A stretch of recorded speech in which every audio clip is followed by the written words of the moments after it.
Olá, queridos alunos e alunas da disciplina de Ranicultura. Hoje nós chegamos à nossa terceira aula. Vamos ver o ciclo de vida das rãs e vamos finalizar vendo a questão das diferenças entre machos e fêmeas. Então vamos lá? Para começar, nós vamos ver essa questão do ciclo de vida. Eu trouxe essa primeira figura para a gente poder entender como é que vai funcionar o ciclo de vida das rãs. Então nós temos aqui um casal de rãs abraçado, não é? Estão dentro da água e soltando os ovos, fazendo o que a gente chama de desova. Então os reprodutores fazendo a desova, reprodutores, desova. Tá aqui, ó, reprodutores com a desova.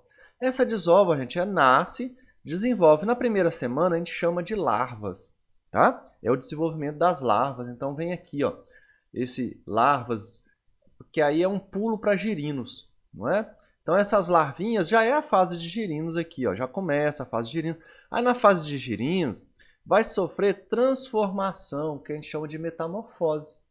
Então tá aqui, ó, os girinos, as larvas vão passar para girinos, que vão passar por metamorfose, vão chegar até a última fase, que é a fase G5, que a gente chama. O G5 é esse que tem as 4 patinhas e a cauda, a gente chama de G5. Nós vamos ter uma aula que nós vamos falar sobre isso de novo, tá? E aí a gente chega no que a gente chama de imago, né? O imago é aquele que absorveu a cauda é bem pequenininha, vamos dizer que 1 centímetro apenas, a gente já começa a chamar ele de imago, e aí ele já tem essa tendência a sair da água, não é? Já tem que ir para outro local, que é o local de recria dele. Então é o que a gente chama de rãs de recria, que aqui está representado por esse indivíduo fora da água já. Tá? Essas rãs de recria vão crescer e vão chegar lá no ponto de abate, não é? Vão chegar até o ponto de venda delas. Né? A partir de 180, 200 gramas você já pode fazer o abate. Alguns ranários trabalham com rãs até 300 gramas ou mais. Tá? E aí dessas rãs do abate a gente pode selecionar as melhores para virarem futuros reprodutores do ranário. E assim a gente fecha o ciclo novamente. Não é? Entenderam? Fizemos toda a volta aí. Então, olha só, se a gente for ver, nós temos um setor de reprodução onde ficam os reprodutores. Então, está simbolizado aqui de preto, né? Os reprodutores, a desova, vai acontecer lá no setor de reprodução. Depois nós temos um setor de azul, que é o setor dos girinos, onde fica aqui essa fase toda de girinos. A fase de larvas, gente, na verdade, ela vai estar intermediária. Nós vamos ver no próximo slide, eu vou falar sobre isso. Então, nós temos uma fase de larvas que está entre um setor e outro. Depois, girinos, metamorfose, G5, está tudo aí. E aí nós temos a recria. Nós temos também a figura do imago ali, que pode estar nas duas fases ao mesmo tempo. Né? Está nos girinos e ele é retirado para ir para a recria. Por isso ele aparece nos 2 lugares ao mesmo tempo. Ok? Então, assim a gente fecha os 3 setores. Agora, nós vamos ver esse mesmo conteúdo, só que nós vamos ver isso num formato diferente. A ideia aqui é que a gente possa visualizar num formato linear. Eu vou diminuir aqui para mim não atrapalhar na apresentação. Então vamos voltar aqui e aí vocês vão ver que o que vocês precisam guardar é essa sequência, olha só. Reprodutores, aí vem a desova. Depois da desova, na primeira semana ali, a gente chama de larvas. Depois da primeira semana vem os girinos. Os girinos vão ficar ali 2 a 3 meses até chegar em G5 imago, que é o clímax, o ponto máximo da transformação. E aí você vai para as rãs para o abate, né? As rãs de recria no abate, que vão ficar até 180, 200 gramas. E isso vai demorar entre 3 a 5 meses para atingir esse peso. Então, vendo aqueles mesmos esquemas, aqueles desenhos, nós temos reprodutores, a desova, que são os ovos, a gente chama de desova, uma quantidade grande, né, de ovos. E aí nós temos as larvas na primeira semana, temos os girinos em metamorfose, temos os imagos que estão prontos para a baia de recria e depois as rãs até o ponto de abate. Gente, isso está organizado dentro de setores do ranário. E os setores do ranário são 3 os setores principais do ranário. Vamos ver aqui? Primeiro setor principal é o setor de reprodução. O setor de reprodução vai estar lá os reprodutores, a desova e até parte das larvas pode ficar no setor de reprodução. as larvas geralmente ficam lá e são retiradas para levar então para o setor de girinos, porque nessa primeira semana elas não se alimentam, então elas podem ficar no setor de reprodução. Bom, então percebam que agora essa fase de larvas ficou intermediário entre o setor de girinos, que entrou aqui agora nesse verdinho, larvas, girinos, G5 e imago, e o setor aqui de roxo, que é o reprodutor e desova, tá? Agora vamos para o terceiro setor do ranário, que é o setor de recria, que também vai pegar uma parte aqui, vai ficar intermediário, o G5 e imago, que está lá no setor de girinos, mas ele vai ser retirado desse local para levar para o setor de recria, onde as rãs vão atingir o ponto de abate, vão desenvolver bastante musculatura, porque é a musculatura que a gente vende, e assim completamos o nosso ciclo de vida, ok?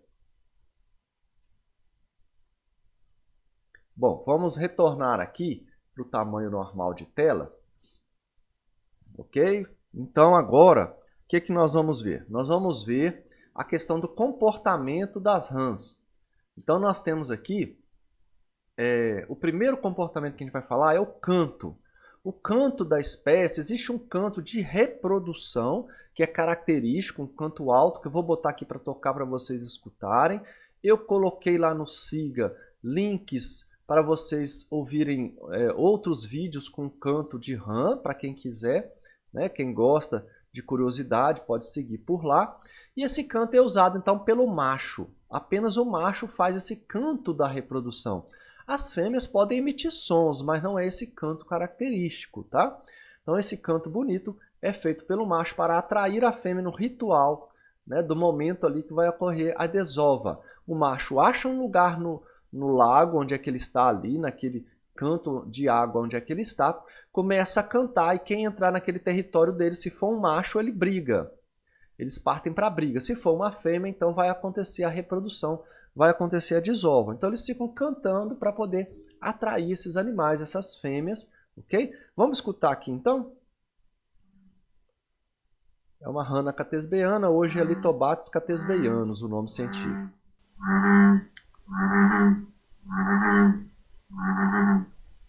Então tá aí o canto característico da espécie.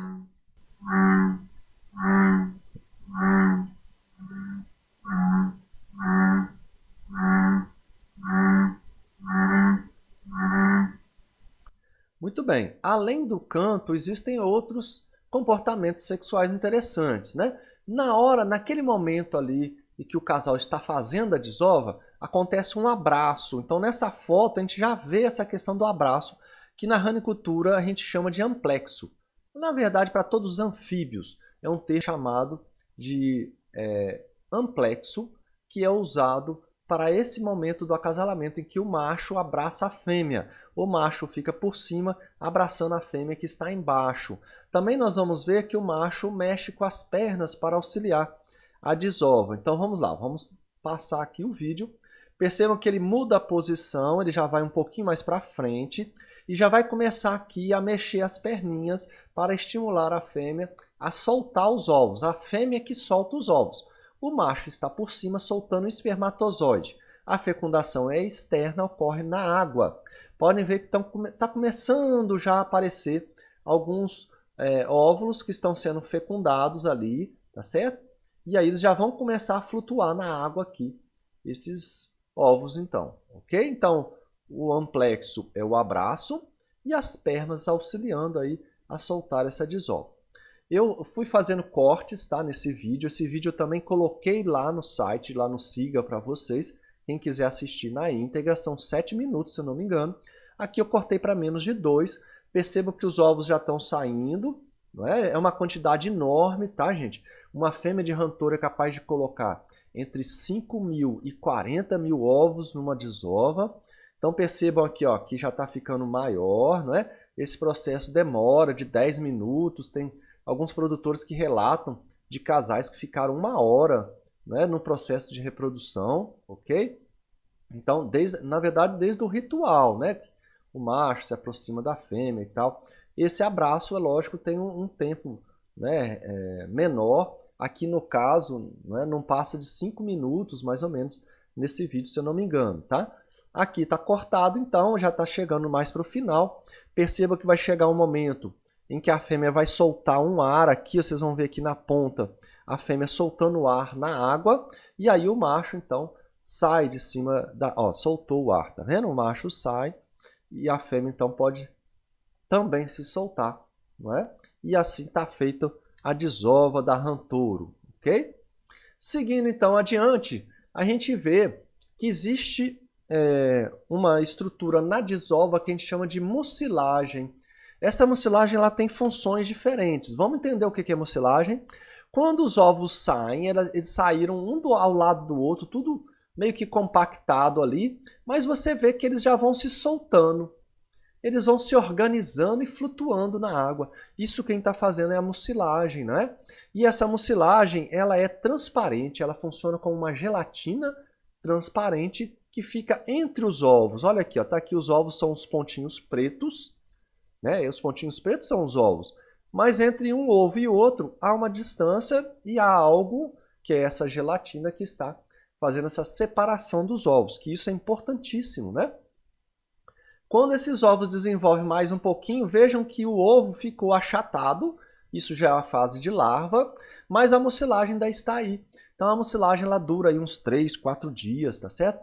Que tem essas funções aí. Aí você pode dizer, mas professor, eu não estou vendo mucilagem não, isso daí eu estou vendo algo transparente, não estou vendo nada. Então aqui já é uma foto dos ovos fora d'água, o que aí dá para visualizar muito melhor essa capa de gelatina que fica em torno do ovo, olha aí.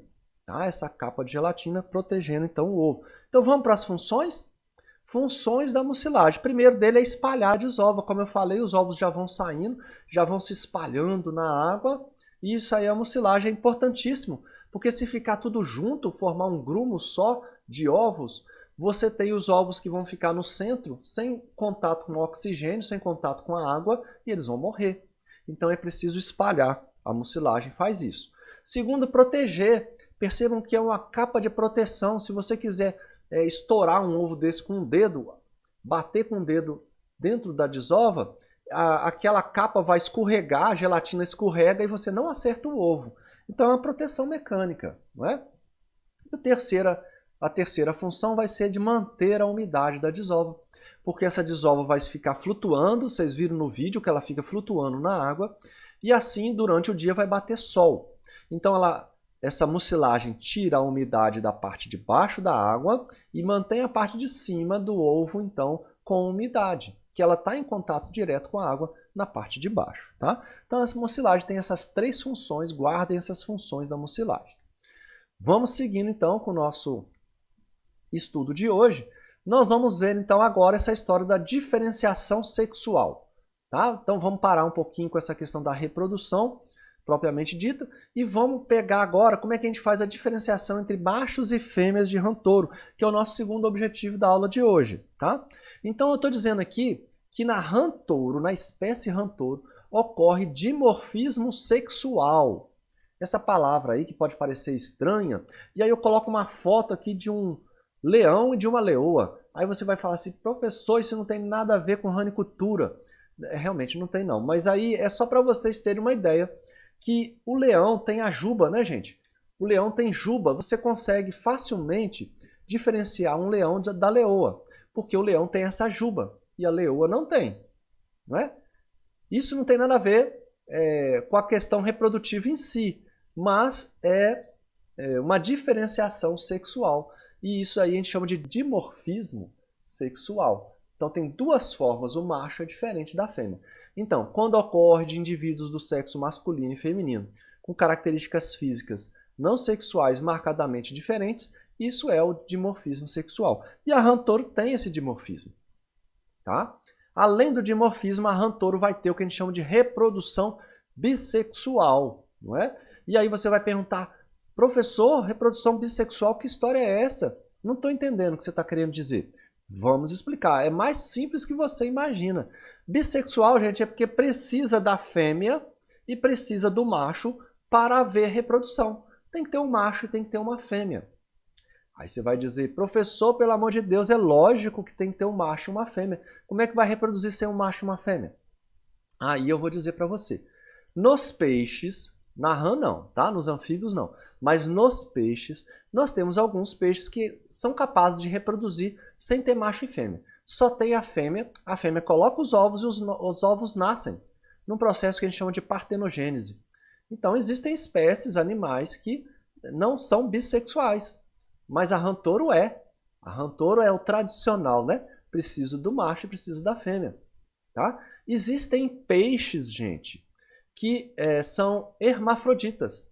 Eles são machos e fêmeas ao mesmo tempo, né? Então você pergunta, é um macho? Aí você responde, também. É uma fêmea? Também. Porque macho e fêmea, ao mesmo tempo, de fábrica. Já nasceu assim, não é? Então, mas não é o caso dos nossos anfíbios, não é o caso da nossa rã. Eu estou apenas explicando que a rã é o tradicional. Tem que ter lá um macho e tem que ter uma fêmea, não é? Então, ó, descendentes que se formam da união de gametas, originários de dois progenitores que são geneticamente distintos. Então, tem o gameta do macho e tem o gameta da fêmea. Esse é o tradicional e a rã é assim. É a forma mais comum de reprodução sexuada, devido ao fato de envolver dois indivíduos separados, ok? Então agora vamos para o nosso próximo passo aqui, como diferenciar machos e fêmeas, afinal de contas. Nós temos duas formas de diferenciar, gente. A primeira são pelos caracteres sexuais primários. O nome já está dizendo, primários, vem primeiro.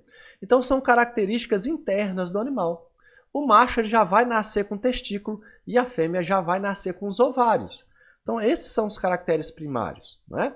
E os secundários vêm depois, secundário, tá certo? São características externas ao animal e só ocorre com animais acima de 100 gramas então, tá? Então vem depois de 100 gramas de peso, fase pós-metamorfose, que esse animal vai ter essas características externas, tipo a juba do leão, aquela coisa toda lá, que vai diferenciar um macho da fêmea, que é o que a gente vai estudar a fundo daqui a pouco, tá? Mas vamos começar aqui pelos primários, né? Eu não falei que os primários é o testículo no macho e o ovário na fêmea? Vamos ver isso melhor? Então nós temos um esquema aqui, e percebam que essa bolinha que tem aqui, ó, lá perto dos rins, isso aqui são os rins. Então essa bolinha que nós temos aqui é o testículo do macho. São dois testículos, direito e esquerdo, tá certo? Do macho, bem pequenininhos que produzem os espermatozoides. Agora vamos ver nas fêmeas? Então nas fêmeas, aquilo que no macho é um pontinho lá, isso tudo aqui é o ovário das fêmeas, isso tudo aqui, ó. Então está simbolizado um ovário aqui, do lado de cá nesse pontilhado é o segundo ovário, tá? Que não está desenhado, para não tampar o que está por trás, que é o oviduto, que também faz parte, né, da reprodução, do aparelho reprodutor da fêmea. Então a fêmea tem ovário gigante, oviduto gigante. Olha que interessante. Isso daqui a pouco vai mostrar por que a fêmea parece que está sempre grávida. A fêmea tem um abdômen distendido, nós temos um animal abaulado, né, com essa aparência de estar maior. Por causa disso, porque o ovário é muito grande. Tá? Então, para a gente enxergar um espermatozoide, gente, nós temos que pegar o espermatozoide, colocar no microscópio, aumentar 1000 vezes, aí você enxerga o danado do espermatozoide. Agora, se você vier aqui pegar um óvulo desse aqui, a gente enxerga a olho nu. Lembra aquelas fotos que eu acabei de mostrar para vocês de desova de rã? Você enxerga os ovos a olho nu, não precisa aumentar 1000 vezes. Então imagina só o tamanho que isso aqui tem que ter para poder ela desovar de 5.000 a 40.000 ovos a cada 6 meses aí, que é o que a gente vai ver daqui a pouco, tá? Então caracteres primários está aí, bem característico. Vamos agora para os secundários. Caracteres secundários, diferenças entre machos e rãs, machos e fêmeas de rãs touros. E aí nós vamos ver a primeira característica, o tímpano grande no macho e o tímpano pequeno na fêmea. Mas vamos ver a história de tímpano grande? Na verdade, é comparando sempre ao olho do animal, tá, gente? O tímpano é grande, maior do que o olho quando for no macho. O macho sempre tem um tímpano maior do que o olho. E a fêmea? A fêmea tem um tímpano do tamanho do olho. Olha lá, do tamanho do olho dela aqui, ó, do globo ocular dela, tá? O tímpano, gente, é essa estrutura redonda que é o ouvido, né? É onde a rã escuta, tá? Nós temos essa membrana do tímpano também, só que é interna. Nós temos orelha, a rã não tem orelha. Temos um canal, lá dentro do canal nós temos essa mesma membrana aqui, ó, que vocês estão vendo na rã. só que na rã é externa, tá? Então, nós temos essa primeira diferença, lembrando que não pode comparar animais de tamanhos diferentes, tá, gente? Eu não posso comparar uma rã grande, eu vou pegar um macho, vamos dizer, um macho de 100 gramas, que é o mínimo para a gente diferenciar. Aí eu pego uma fêmea que já está com 600, 700 gramas, 7 vezes o tamanho do macho. Aí eu vou comparar o tamanho do tímpano, aí você vai falar assim, mas professor, o tímpano da fêmea está maior do que do macho. É lógico, uma fêmea de 700 gramas comparado com o macho de 100 vai dar diferença. Por isso que o nosso parâmetro é o olho, você tem que sempre comparar com o olho do animal, ok? Segunda característica, diferenciação entre machos e fêmeas. Então nós temos no macho um ventre esguio, o macho é mais magro, vamos dizer assim no popular, e a fêmea é mais abaulada, mais dilatada, porque nós acabamos de ver, ela tem dentro dela ovários e ovidutos que ocupam muito espaço e assim ela tem esse aspecto abaulado, tá? Mas aqui a gente tem que ver que pode acontecer situações diferentes. Por exemplo, um macho pode ficar abaulado? Pode. Se ele comer demais, acumula corpo gorduroso, que é o local onde ele acumula gordura dentro dele, e aí ele vai ficar abaulado, tá? Uma fêmea pode ficar magra, parecendo um macho? Pode ficar magra em situações em que ela não coma, né? Está sem comer, está doente, por exemplo. Ela fica doente, para de comer, então ela não vai formar óvulos. Então ela não vai ter ovário grande, oviduto grande, então ela fica magra. Mas são casos especiais, tá, gente? Bom, seguindo nossa diferenciação, nós chegamos que o macho tem esponja nupcial presente. Tá vendo nesse dedo aqui, nesse dedão de dentro aqui dele? Tá vendo um calo? É um calo nupcial ou esponja nupcial. A fêmea não tem, olha lá, ó, não tem calo, não tem esponja na fêmea, tá? O macho tem esse calo para poder, no momento do amplexo, do abraço, ele trava na fêmea, segura e não solta a fêmea mais, tá? Tem essa função, então, o calo nupcial. Só o macho tem. Chegamos agora em 3 características de diferenciação. Primeira delas, região gular amarelada. Tá vendo essa região aqui? Essa região a gente chama de região gular. O macho é amarelado. A fêmea do lado de cá, ó, ela é branca. Pode ter partes marrom, verde, escura. Pode ter um mosqueado aí. Mas ela é branca, não tem o amarelo, que é característico do macho, tá? O macho canta esse canto característico da espécie. E a fêmea não canta. Agora a fêmea pode emitir sons, outros sons que a espécie também emite.